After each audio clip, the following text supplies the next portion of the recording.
Dans le village de Kanga, le soleil se lève lentement, baignant les cases en argile d'une lumière dorée. L'odeur du pain de mil fraîchement préparé emplit l'air, et les enfants courent déjà pieds nus autour du grand baobab central. Dans la maison de la famille Kanga, Larissa prépare un panier pour la journée. Elle parle doucement à Zoé, qui, assise sur une natte, joue avec un petit tambourin. Aujourd'hui, ma chérie, nous allons voir un endroit spécial. Le rocher de la foi. Tu vas adorer. Abraham entre dans la pièce, portant une gourde d'eau. Tout est prêt? Nous devons partir tôt si nous voulons éviter la chaleur du jour. Zoé rit en tapant sur son tambourin et Abraham sourit. Je crois qu'elle est plus excitée que nous pour ce voyage.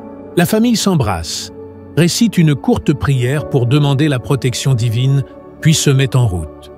Alors qu'ils marchent sur le sentier bordé de fleurs colorées, Abraham raconte une parabole. Il était une fois un homme qui voulait prier Dieu, mais sur son chemin, il a vu quelqu'un dans le besoin et s'est arrêté pour l'aider.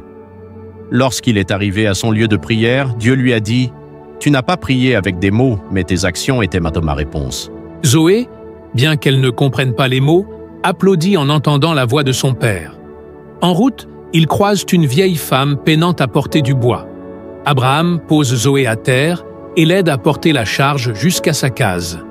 La vieille femme, reconnaissante, murmure « Que Dieu bénisse votre famille. La bonté est la plus grande des prières. » Zoé tente un fruit à la femme, provoquant un éclat de rire chez cette dernière. Même elle connaît déjà la valeur du partage. Le sentier devient plus étroit et traverse une forêt dense. Les arbres s'entrelacent au-dessus d'eux, laissant passer de maigres rayons de soleil. Zoé regarde avec émerveillement les papillons qui, colorés, virevoltent autour d'elle. Mais soudain, un bruit étrange rétention, le grognement d'un animal. Larissa prend Zoé dans ses bras, tandis qu'Abraham saisit un bâton.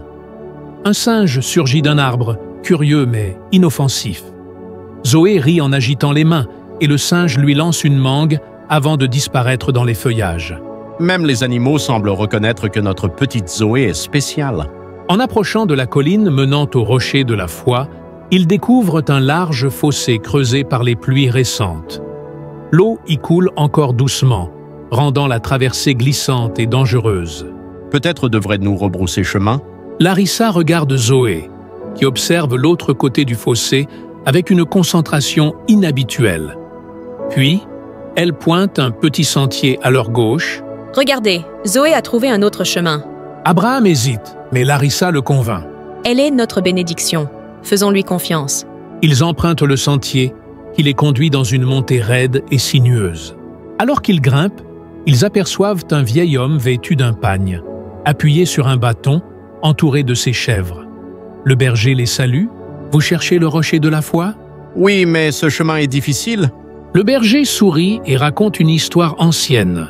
Un jour, un enfant a voulu atteindre ce rocher, mais il était trop petit pour grimper. Il a prié, et Dieu lui a envoyé des oiseaux pour l'aider à voler jusqu'au sommet. La foi ouvre toujours des portes, même quand tout semble impossible. Ces paroles encouragent la famille. Le berger leur offre un peu d'eau fraîche avant de leur indiquer un raccourci.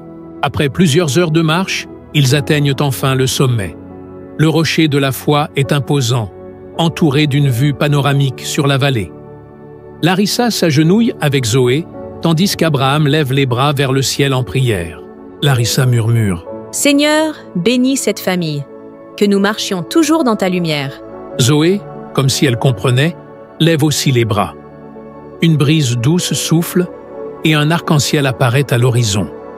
Abraham, ému, dit « C'est un signe, Dieu est avec nous. » Sur le chemin du retour, la famille croise des enfants jouant près de la rivière. Zoé tend son tambourin à un petit garçon qui pleure.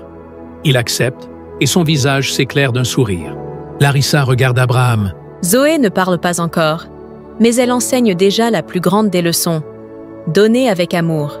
Abraham acquiesce et ajoute « Elle nous a montré aujourd'hui que la foi et la pureté d'un cœur d'enfant peuvent déplacer des montagnes. » Ils rentrent chez eux au coucher du soleil, remplis de gratitude et de foi renouvelée.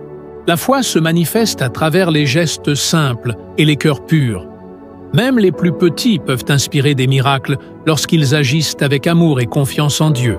Abonnez-vous à notre chaîne pour plus d'histoires inspirantes et éducatives.